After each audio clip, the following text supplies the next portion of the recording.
네, 사도신경으로 신앙 고백하시겠습니다. 나는 전능하신 아버지 하나님 천지의 창조주를 믿습니다. 나는 그의 유일하신 아들 우리 주 예수 그리스도를 믿습니다. 그는 성령으로 잉태되어 동정녀 마리아에게서 나시고 본디오 빌라도에게 고난을 받아 십자가에 못 박혀 죽으시고 장사된 지 사흘 만에 죽은 자 가운데서 다시 살아나셨으며 하늘에 오르시어 전능하신 아버지 하나님 우편에 앉아 계시다가 거기로부터 살아있는 자와 죽은 자를 심판하러 오십니다. 나는 성령을 믿으며 거룩한 공교회와 성도의 교제와 죄를 용서받는 것과 몸의 부활과 영생을 믿습니다. 아멘. 찬송가 259장입니다. 찬송가 259장입니다.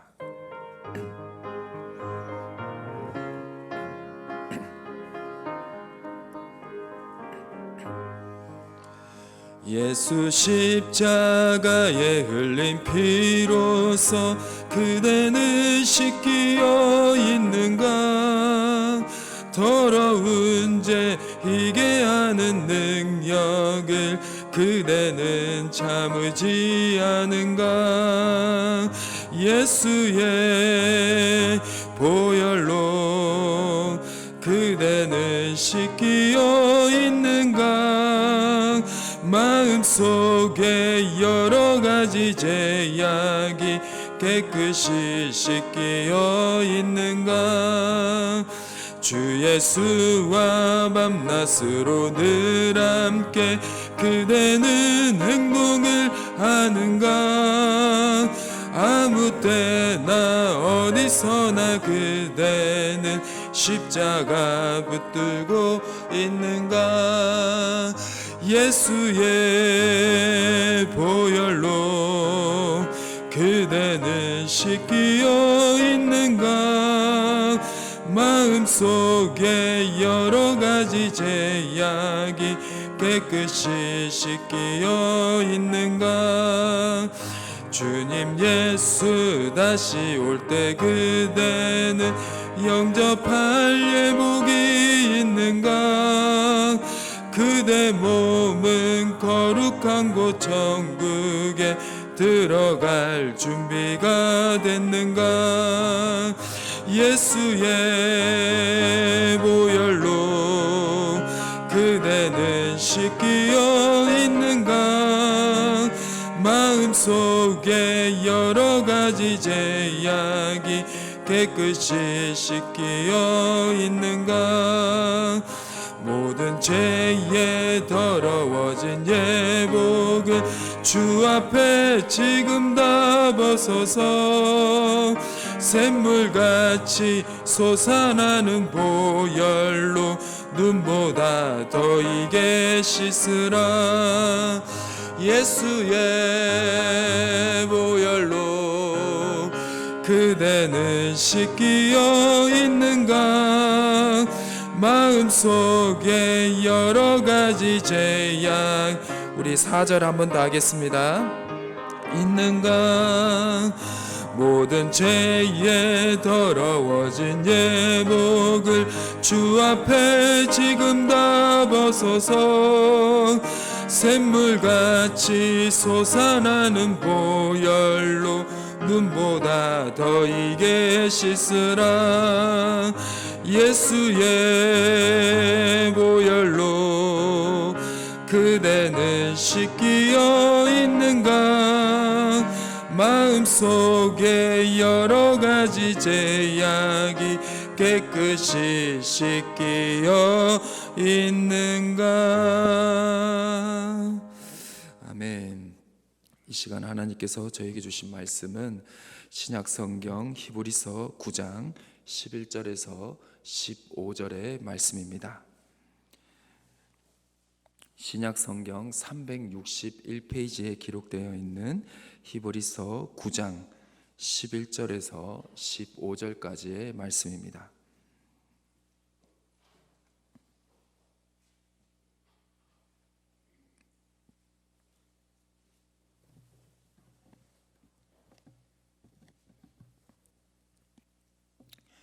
히브리서 9장 11절에서 15절의 말씀을 우리 교독하도록 하겠습니다.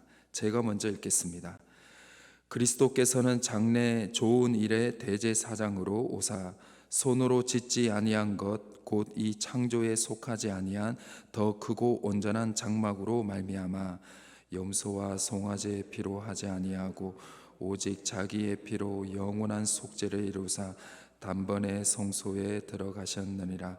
염소와 황소의 피와 및 암송아지의 죄를 부정한 자에게 뿌려 그 육체를 정결하게 하여 거룩하게 하거든 하물며 영원하신 성령으로 말미암아 흠없는 자기를 하나님께 드린 그리스도의 피가 어찌 너희 양심을 죽은 행실에서 깨끗하게 하고 살아계신 하나님을 섬기게 하지 못하겠느냐.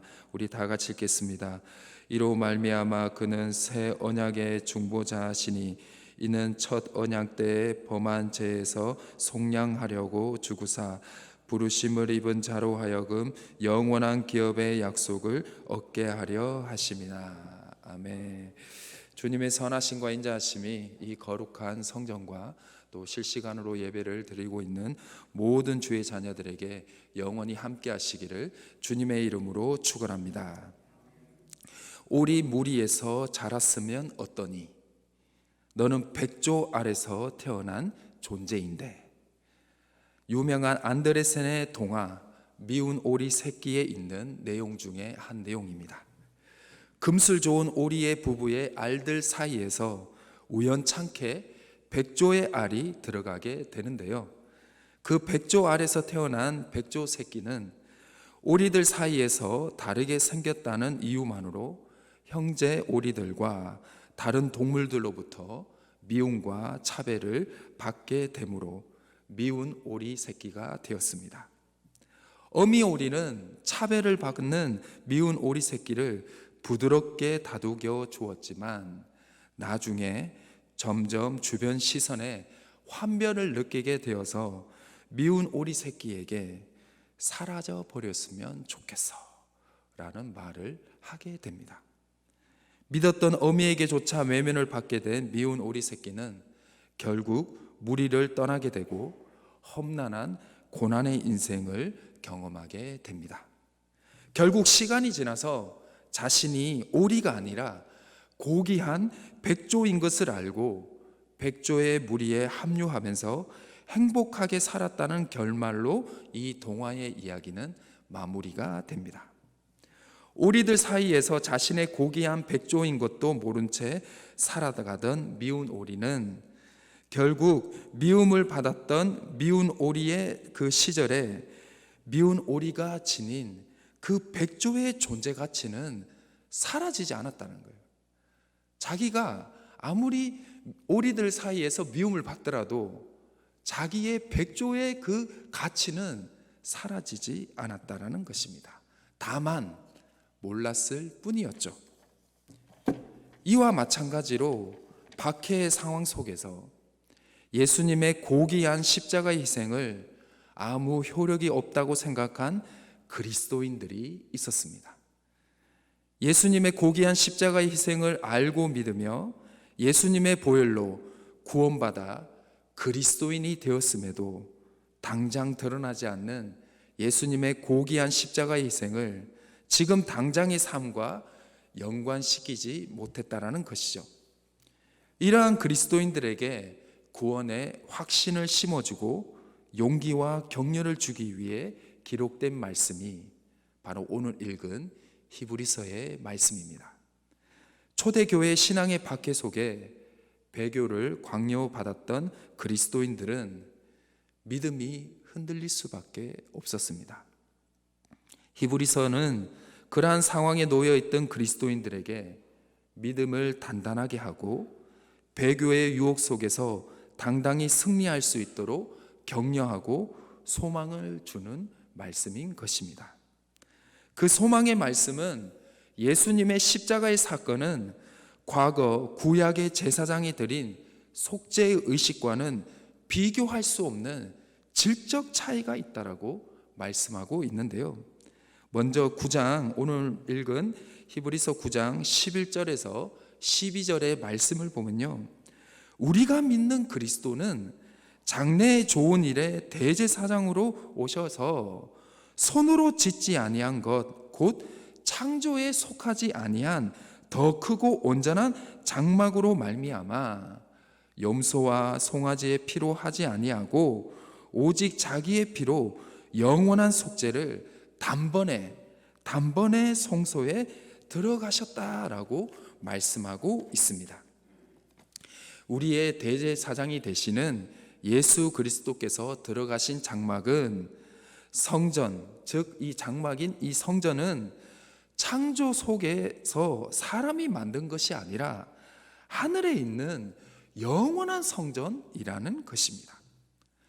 그리고 염소와 송아지의 피로 한 번 또는 1년의 기간밖에 효력이 없는, 그래서 정기적으로 계속해야 되는 속죄 제사가 아니라 하나님의 아들이신 그 예수님이 직접 신성한 제물로 그리고 신성한 피로 하늘의 영원한 성전으로 들어가셨기 때문에 이 속죄는 영원한 속죄함에 효력이 있다라고 오늘 말씀하고 있는 것입니다.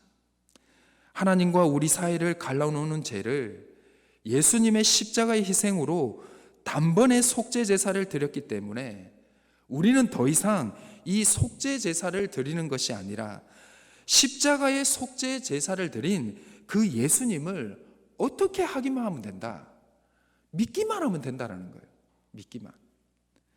즉 예수님을 통해서 우리는 하나님과 하나가 되었다라는 것입니다. 그럼 이것이 어떻게 가능하냐? 예수님은 신성을 가지신 하나님의 아들이시기 때문에 단번에 우리의 모든 죄를 해결해 줄 수가 있다라는 것입니다. 그런데 우리의 죄는 그럼 어떻게 되는 거냐? 하나님이 죽지 않지 않느냐? 신성을 가진 분이 어떻게 죽을 수 있느냐? 우리를 대신해서 죽어야 그 죄가 해결이 되는데 신성을 가진 분이 어떻게 죽을 수 있느냐? 그런데 놀라운 것은 주님께서는, 그 예수님께서는 우리의 죄를 단번에 해결하시기 위해 우리의 몸을 입고 오셔서, 즉 성육신 하셔서 이 땅에 인성을 가지고 내려오셨다라는 것입니다. 그렇기 때문에 예수님의 죽으심은 효력이 있다라는 것입니다. 그런데 그 효력은 한 번 1년의 기간이 있는 것이 아니라 신성을 가지신 예수님이 단번에 성소로 들어가셨기 때문에 우리의 죄는 영원히 사라지게 됐다라는 것입니다. 이것을 믿느냐 안 믿느냐, 거기에서 구원의 효력이 있다라는 것입니다. 13절에서 14절의 말씀을 보면요, 예수님의 속죄의 제사는 구약의 제사와 질적으로 차이 나는 것이 하나가 더 있다라고 말씀하고 있습니다. 구약의 제사는 의식상의 정결, 즉 몸의 유출병, 나병, 악행, 그리고 죽은 자와의 접촉과 우상 숭배 등 심각한 부정을 의식적으로 정결할 뿐이지 사람의 양심과 죄까지는 깨끗하게, 완벽하게 깨끗하게는 하지 못하고 하나님과 우리 사이를 갈라놓은 그 원죄를 해결해 줄 수가 없었다라는 것입니다. 이스라엘 백성들은 부정하게 되면요, 정결 예식을 받은 후에 이스라엘 공동체의 일원으로 생활할 수가 있었습니다. 부정한 자는 이스라엘 백성들과 하나님의 백성들과 함께하지 못했다라는 것이죠. 구약의 정결 예식의 한 예로 인간의 본질적인 죄로 해결해 줄 수 없고 다만 죽은 시체를 만짐으로 부정하게 된 의식적인 부정만이 이 구약의 제사에서 해결해 줄 수가 있었다라는 것입니다. 그러나 14절의 말씀을 보시면요, 그리스도의 피를 통해 이루어진 십자가의 희생 제사는 누가 역사를 한다? 성령님이 역사하신다는 거예요. 성령님이 역사하기 때문에 하나님 앞에 죽을 수밖에 없는 우리의 행실과 죄가 완벽하게 깨끗해지고 변화가 된다라는 것입니다. 우리 성도님들도 경험해 보시고, 그리고 저 또한 경험했지만, 우리가 예수님을 믿음을 통해서 우리가 변화됐지 않습니까? 우리가 죽어서도 천국 가는 변화도 있지만, 우리의 삶의 인격과 우리의 삶에 변화되는 것을 경험하지 않으셨습니까? 예수의 믿음은 단순한 지식이 아니라는 것입니다. 우리의 삶을 완벽하게 변화시킨 그 은혜, 그 성령의 역사가 있다라는 것입니다. 즉, 예수님의 십자가의 희생은 우리의 죄를 용서해 주시고 우리를 영원한 기업, 즉 천국으로 인도해 주신다는 것입니다. 그래서 오늘 히브리서의 마지막 결론의 말씀인 이 15절에서는 이 예수님을 새 언약의 중보자라고 고백하고 있습니다. 예수님은 머리로 믿는 것이 아닙니다. 즉 지식으로 믿음이 시작이 되는 것이 아니라는 것이죠. 이 예수 그리스도를 통해서 구원을 받는다는 이 하나님의 말씀의 진리가 나의 인생의 경험이 될 때 바로 믿음이 시작이 된다는 것입니다. 여러분들이 예수님이 믿어진다면 성령 하나님이 함께 하심을 믿으시길 바랍니다.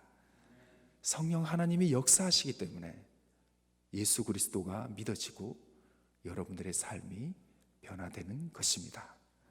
그것만 변화되겠습니까? 여러분들의 어려움과 아픔 또한 하나님께 기도할 때 성령 하나님께서 들어주시고 변화시켜 주시고, 그리고 우리의 삶의 아픔과 그리고 우리의 인격 또한 변화시켜 주신다는 것입니다. 그래서 오늘도 주님 앞에 믿음으로 당당하게 기도하시길 바랍니다. 왜냐하면 하나님은 살아계시며 지금도 우리와 함께 하시기 때문입니다. 고난주간 하나님의 살아계심을 경험하는 기이한 시간들이 되시기를, 말씀이 육신이 되어 우리 가운데 오신 주님의 피로 값진 그 사랑을 깊이 있게 묵상하시면서 주님께로 더 가까이 가시는 이 고난주간이 되시기를 주님의 이름으로 축원합니다. 잠시 기도하기 전에 광고 말씀 드리겠습니다. 우리 구구역에 우리 홍성구 성도님의 모친이시며 그리고 박옥자 집사님의 시어머니이신 고 박운경 집사님이 4월 10일 주일 하나님의 부르심을 받았습니다. 성도님들의 많은 위로와 기도를 부탁드리고요. 빈소는 마곡에 있는 이대 서울병원 장례식장이고요. 입관은 오늘 오전 12시에 있는데요. 교회에서 오전 11시 20분에 출발을 합니다. 발인은 내일 오전 10시 30분에 있습니다. 우리 다 함께 기도하겠습니다. 그는 근본 하나님의 본체시나 하나님과 동등됨을 취할 것으로 여기지 아니하시고 오히려 자기를 비워 종의 형체를 가지사 사람들과 같이 되셨고 사람의 모양으로 나타나사 자기를 낮추시고 죽기까지 복종하셨으니 곧 십자가의 죽으심이라. 아멘. 사랑의 하나님 아버지, 깊고 크신 아버지의 사랑 앞에 오늘도 우리가 있는 모습 그대로 나아옵니다. 오늘도 말씀이 육신이 되어 오셔서 십자가에서 하나도 남김없이 흘리신 물과 피로 이루어 주신 그 사랑을 값없이 받으며 삶의 첫걸음을 내딛습니다.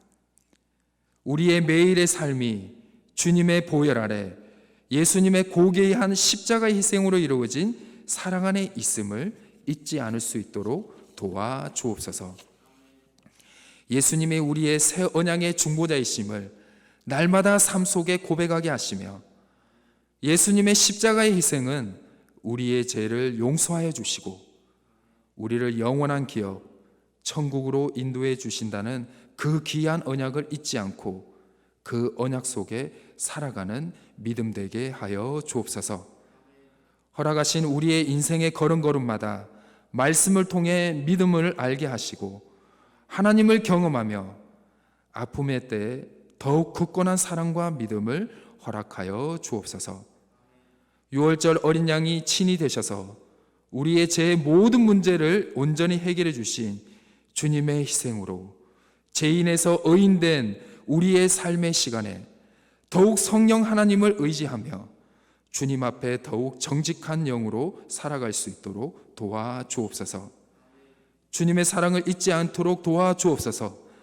이 땅에서 삶이 주님 앞에 삶으로 드리는 예배되게 하여 주옵소서. 우리의 모든 연약함을 아시는 주님, 오늘도 성령 하나님을 의지하며 주님의 보혈 아래 믿음 안에 회개하며 나아가오니 주여 우리를 불쌍히 여겨 주시옵소서. 주님, 이 나라와 민족, 세계의 많은 생명들이 눈에 보이지 않는 바이러스로 고통받고 있습니다. 이 시기에 우리가 하나님께 더욱더 간절히 기도하게 하여 주시고 더 이상 바이러스가 확산되지 않을 수 있도록 도와주옵소서.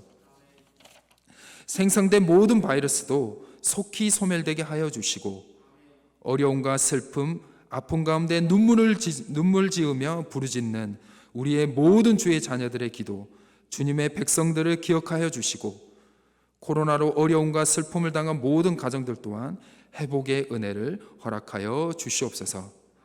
특별히 우크라이나 땅을 위해 기도합니다. 주님, 우리에게 평화가 너무나 필요합니다. 평화로 이 땅에 오신 주님께서 그 땅에 평화를 허락하여 주시옵소서. 더 이상 무고한 그 귀한 생명들이 희생되는 일이 없도록 악을 자행하는 그들을 하나님께서 심판하여 주시고 그들을 행하고 있는 전쟁을 막아 주옵소서. 주님, 주님의 피로 값주고 사신 이 몸된 성전 가운데 하나님의 은혜와 은총이 가득 차고 넘치기를 기도합니다.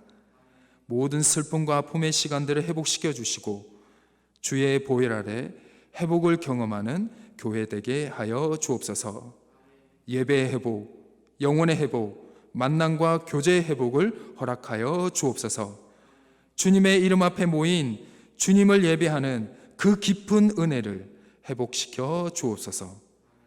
어렵고 힘든 시기를 지나 한 영혼이 주님을 다시 찾는 은혜와 회복의 역사를 허락하여 주옵소서. 주님, 주님의 회복이 이곳에 은혜와 사랑으로 넘치게 해주시고 그 은혜와 사랑이 흘러넘쳐서 세상으로 나아가게 해주시고 우리 교회가 시대적 사명을 감당하는 참된 교회로서 성장시켜 주옵소서. 특별히 이 시간 아픔과 슬픔, 어려움에 처한 가정들을 기억하고 돌보아 주시옵소서. 몸과 마음이 아픈 가운데 아버지의 치유하심을 경험하기를 원하는 주의 자녀들의 간절한 기도를 들어 주시옵소서. 그들의 간절한 부르짖음에 응답하여 주시고 새 힘을 허락하여 주시고 절대로 믿음이 흔들리지 않을 수 있도록 주여 도와 주시옵소서. 이 모든 기도를 주님께서 응답해 주실 것을 믿사오며 우리를 위해 고난당하신 주 예수 그리스도의 이름으로 간절히 기도드립니다. 아멘. 이 시간 개인 기도하는 시간을 가지겠습니다.